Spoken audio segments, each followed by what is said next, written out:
the training aspect of putting yourself in very difficult situations for as long as possible, which is what I did leading up, made this race quite a bit easier. Oh, and a full year, and that lets you save. Okay. Welcome to a brand new edition of Ageless Energy, where we talk about how to burn fat, increase energy, and balance hormones for women over 40.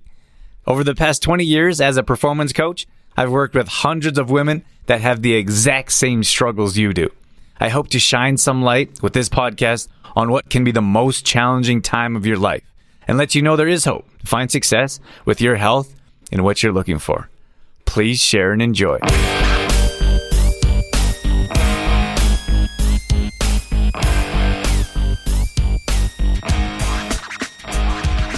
Hey everyone. Today I'm going to talk about pushing your limits, stretching your comfort zone. I'm going to be talking about my 21K run, Spartan run, 30 some obstacles. I think there's 33 obstacles, but I had a lot of questions about this topic. So I know it's a little bit different than what we usually talk about. However, I'm going to do my best to relate it to everyday life, nutrition, fitness, etc. And then the questions that I came in, I'm going to answer today. The questions that came in about this race, from prep to travel, I'm going to answer today as well. So if you're not sure who I am, my name's Drew Tadia, founder and CEO of True Form Life. For the past 20 years, we've been working with women 40 plus to help them increase energy, burn body fat, and balance hormones. So if that's you, you're in the right place. Even though we're talking about something slightly different, you might be thinking, I do not want to run 21K.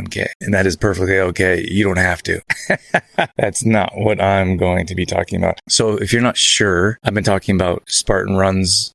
If you're not sure my past, I played professional baseball for a number of years. I certainly went through high school, college, university playing, and then I made to the professional level, traveled throughout the US and the world playing. And then when I moved my inspiration to business, there's always maybe something, I don't know if missing is the right word, but I strive or I thrive in competitive arenas. And I started to do Spartans more recently. So Spartans a little bit different. It's you're kind of on your own. Like, you can compete against other people if you want. They have different categories. And it's something for me to train. When I say this, people always freak out. They're like, because of my profession, but I say I don't particularly love working out, like the working out piece on its own. I like the benefits of it. So I always feel better, like more confident, healthier, happier, stronger, mentally, physically, emotionally.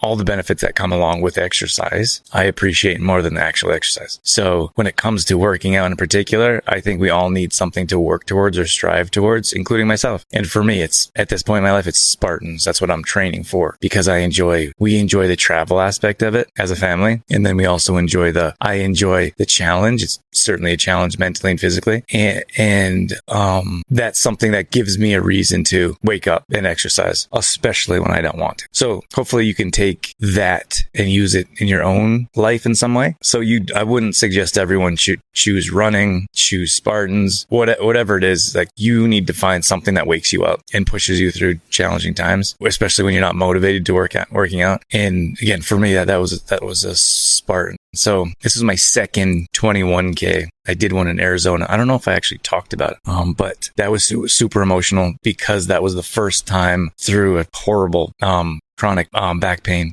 battle that I dealt with for a couple of years. And I said once I was through that, I was going to celebrate with a trifecta, which I did last year. So that's 3 different races, 5K, 10K, and 21K. And the 21K was super emotional because I was like, couldn't believe it was happening. And like halfway through the course, I was fighting back tears. Like, I can't believe I'm in this place, because I was in a really rough place where I could hardly walk, let alone run long distances. But you know what's interesting to me is how, two aspects. Someone remind me if I forget to tell you the second one. The first one is how beneficial it is to stretch your comfort zone and put your body in a body state of being in a challenging place. And I feel like in most cases, people won't do that to make their life easier, which is it cliche or ironic that you could make your life easier if you made your life harder?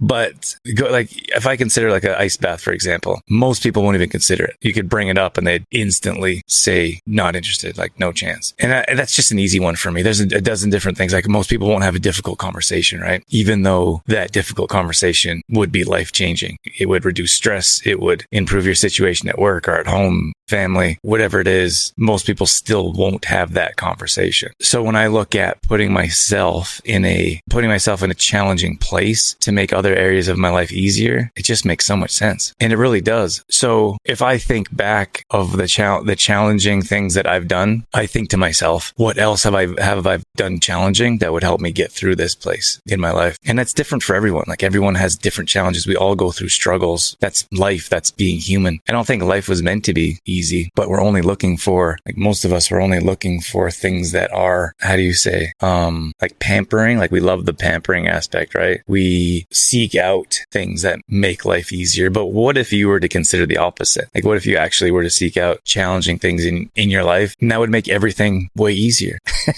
That's really all there is to it. And that's one of the reasons why I like the Spartans, because when I thought so I've never claimed to be a runner. I still don't particularly enjoy running. We used, for context, when as an athlete, they use running as a punishment, which probably isn't the best thing. Same with like push-ups, burpees, running, like those are all punishments. So you're not listening, go for a run, show up late, you run. So like deeply ingrained in me is don't run. It's a punishment. So when I even the thought of running 21K, it was just way out there. I was like, I'm not going to do that. Why would I do that? Why does anyone do that? And after doing my second one, it wasn't easy. Like it certainly wasn't easy. I wouldn't do it if it wasn't easy. I was looking for something to push my mind and body in different ways. But to normal, like sit in an ice bath, and most times I can sit in an ice bath for a long time just because I've been doing it for years. And it's the same thing like with this run. Like you probably talk to any long distance runners, and when they started, it was probably a bit daunting. But I guess my point here is that it became even the second time I did it came much more mentally and physically, not physically. Well, my training was better. So yes, physically, but it came much more mentally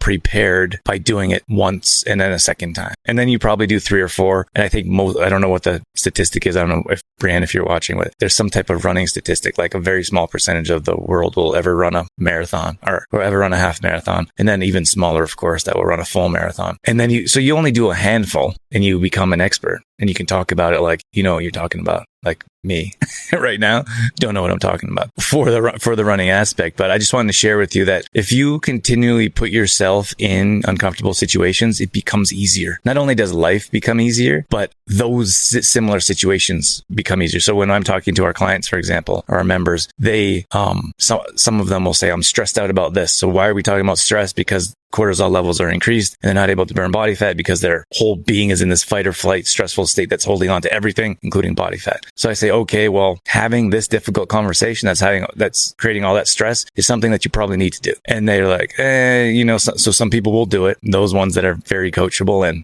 a lot of the A-type that are really good at listening to direction and just doing what they're told, which is why they see such amazing results. So having that difficult conversation is able to alleviate stress, which then reduces cortisol levels, and then they can reduce body fat, right? Like that's the system, that's the process, that's how it works. And that's like, you're not going to get that kind of training or understanding from like a general, like you go to a gym and you're lifting weights and nothing happens. You don't see any results, right? Why aren't you seeing results? Well, there's no one there to help you work through those challenging times in your life, which is kind of what we do. But moving back to, and it's the same thing as like, so if you continue to have those difficult conversations on a regular basis, they become easier. And it becomes more normal. Like I don't particularly like them, but I know how necessary they are to run a business, to have a successful spousal relationship, to have employees that will resonate with you and will do the things that you're asking because they're important, even though they don't think they're important. So you have to have continual difficult conversations to make them easier, to make your life easier. Sounds funny, right? But the majority of the time, people won't have difficult conversations because they're difficult, which makes their whole life more challenging. So the more of those conversations you have, the easier they become, the easier life becomes, which is kind of like maybe the chicken or the egg. So let's see. More directly, I ran with a friend. We flew down to Houston. We traveled. It was like a traveling Spartan, which again, we like. We stayed by the beach, which was awesome. And so running with someone was much easier than running on your own because you could talk and communicate. That was nice. That made things a little bit easier. And the training aspect of putting yourself in very difficult situations for as long as possible, which is what I did leading up, made this race quite a bit easier. And like you have to look at what your goals are, right? Like I wanted to complete all of the obstacles. And the last 21 I did, there was one wall called the Olympus, and then you have like these little holes in the wall, and there's chains and there's rock climbing things, and you have to shimmy across the wall, not vertically but horizontally, and you're only holding yourself up by like your fingertips. That was the only one I didn't complete in the last race, and I really wanted to complete all of them this time, so I did that. I was able to complete that one, and I did it. So that was something I'm very proud of, not just completing the race, but a race within the race, or a challenge within the challenge, if you will. So I think that might be helpful for some of you. If it's like, what are you working towards? Well, this month I'm working towards 12 workouts, let's say. I'm going to complete 12 workouts. So then within that challenge that you set for yourself, you could say, maybe you're keeping track of your push-ups. I want to complete 12 push-ups for every workout that I'm doing within that challenge. So there's always different ways you can push yourself. And for me, it's like you have to continually push yourself and challenge yourself in different ways. Just showing up for your workouts isn't going to get you the results you're hoping for. And you hear from people that are like, oh, I'm doing all my workouts. Well, how hard are you pushing yourself? Or what is your heart rate while you're going through the exercises? Or is there a particular area that you can work on that will help you in different areas? So those are all certainly things that you can work on while you're working out. It's pretty difficult if you don't have someone working with you through it, but that's it's kind of up to the individual to decide if they choose to continue to struggle on their own, if they want to work with someone. Let's see. So this is Cheryl from our MAP group. That's our Metabolism Accelerator program where we work one-on-one with our members. So she said, what does eating look like on vacation for you guys? So it's funny, Dorothy and I had this conversation, and we don't really call it a vacation. I actually took a step back and worked much less than I usually do while on vacation, but we still work. Like I love to work. I also love to spend time with my family, but I rarely take complete days off. I never take complete weeks off. I don't feel like we're there in business. Like where I'm not in a place where business can run without me completely. That's something that we're working towards, and that's a real business. Right now, this is a paid job for me. That's funny. You listen to people talk about their business, right? I have a business. I have 6 businesses. Like, you don't really. I'm pretty in tune with what's going on. Like, you have a job. For me, I was listening to this other guy talk about entrepreneurship, and he said, I didn't make any money for 10 years. And I was like, me neither. And then he's like, I would have made more money working at McDonald's for 10 years than I did trying to run my own business. And I was like, oh man, me too. But we have these conceptions of we're running these businesses, but in most cases, you're really just giving yourself a job and a whole lot of headaches. Maybe for a different topic. For vacationing, I don't really consider us going away a vacation because we're still working. And also, this is just a term or a word. But I think words are very powerful in how you phrase things in your mind. So for example, I don't really call it a vacation because I'm working. And if it was a true vacation, I probably would not do anything or sit on a beach, which I wouldn't enjoy. So I don't call it a vacation. That's number one. Not that matters much. It's just in my own perspective. And then what does eating entail? It's the same. I wish there was a fancy hack or something I could explain, but it's not. So we almost never travel without a kitchen. There's one. If we do, it's rare, and we come prepared with, for example, I went to a business conference in Toronto, I don't know, in December, a few months ago, and we had a really nice place. They comped breakfast, which means they covered breakfast, it was amazing breakfast, maybe the best buffet style breakfast I've ever had. I don't know how we got that. Dorothy's really good at negotiating that kind of stuff. You should talk to her about negotiating. She's secretly very persuasive. And then we had Instacart. We ordered Instacart immediately. When we landed, we had Instacart coming with all the groceries we needed delivered to the hotel. So food is very important. That's why I say but that's a rarity. So in most cases, for this trip in Houston, we got from the airport, went straight to the grocery store. That's it. We didn't even go to our hotel before food. That's how important food is to us. Food heals, cures, prevents. Food is important for me, for training. It's important for us, for our lifestyle, to be happy, healthy, strong. So we got, and then what kind of foods? It's the same foods that we recommend. Those of you, I don't think we have too many people tuning in, but at least for our MAT members, you guys know exactly what we recommend, what we do. We recommend the 4 macros. We had a full kitchen. So we made food the same as you would see on your MAT menu just in a different place, in a different kitchen, in a different state and country. But nothing changed. It was the same foods that we ordered. It was the same 4 macros, and it was the same meals spread out throughout the day. So that's probably not that exciting, but that's how we live. We live very simply. That's how we teach our members to stop making things complicated in your life, simplifying things as much as possible, removing the things that make yourself more stressful, and then adding simplicity. And it's funny, when you start talking with a new member or I start coaching them, it's often, well, why don't I do this? Or why don't I do that? And I'm like, why don't you just make your life easier and do this? And in most cases, people catch on and they're like, oh, I didn't realize that could be so much easier. But sometimes you have people come in and they're like, they want to try because it's what they're used to, right? You're used to trying one workout here and one workout there and this philosophy from someone else and this diet from there and these workouts. You don't have to go somewhere else and grab recipes. We have all of our recipes and they're amazing. Dorothy's been working on them for 10 years. So you don't have to go other places to find recipes. We have them all. You don't have to go other places to find workouts. They're all in your app. But sometimes we still have people that are like, oh, I'm going to try this one instead. It's you're just complicating your life. Instead of going out of your way to do other things, just do what the program says and you're going to see great results. I just posted Cheryl's only on week 4 and she dropped 12 pounds, 12 inches. And she said she hasn't slept this well in years, but she's also doing everything we ask. And those are the people that see the best results.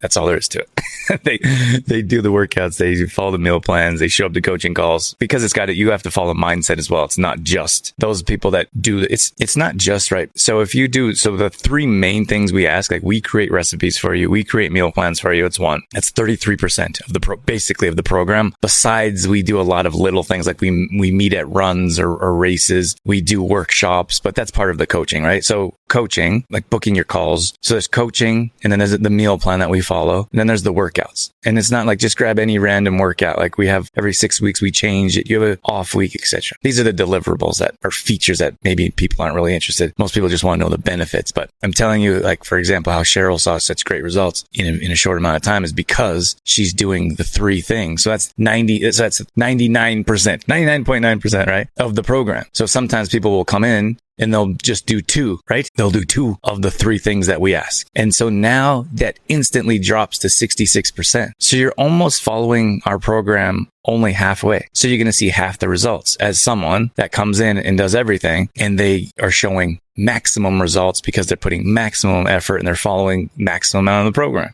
Just makes sense, right? But you still have people that are kind of doing their own thing or dabbling here and there. And they're like, how come I'm only seeing a little bit of results? And because you're not doing all the things that we're asking you to do. Otherwise, you'd see great results, right? That's a tough one to get to wrap around people's minds. I'm not sure why, but Veronica's, what did you learn? Any good insights for us before our next daunting challenge? Hopefully earlier when I talked about just basically stretching your comfort zone. Veronica's one of our members as well. And she's doing amazing. I really enjoy our conversations, and there's so many things that we can talk about. There's so many things that we coach around and help. But hopefully, what I shared earlier, Veronica, that was helpful. One of the things I would like to ask of you guys is that some of you know that I don't run ads on this show and don't plan on in the immediate future. So the only ask I have for you is that you help us spread the word so we can help more women burn body fat, increase energy, and balance their hormones. And the only way that we can do that is if you can rate and review this podcast. So the single thing that I could have you do or could ask of you is to leave a review. It'll take 5 minutes or one swipe of the thumb. It would mean the absolute world to me. And more importantly, you could change the world for someone else. As many of you know, there's plenty of women that struggle in this age group for balancing hormones, increasing energy, and burning body fat. So if you could help spread the word, that would make a big difference in our life and probably someone else's as well. Moira says, how do you use your supplements? Mag, do you bring flakes on your trips? I'm not sure if that's message or massage. Any massage? Okay, no massage. That's an easy one to answer. Supplements are the same. We don't do anything different. We take our supplements with us. A lot of people are like, oh, I don't know if I should travel with liquid mag. We do. And we throw it in a bag. If you're really worried about it, you could screw it on tight, throw it in a Ziploc bag, and then put it in your suitcase. We travel with our greens. We bring I do a heavy dose. I'm going to get to Brienne's question here in a minute.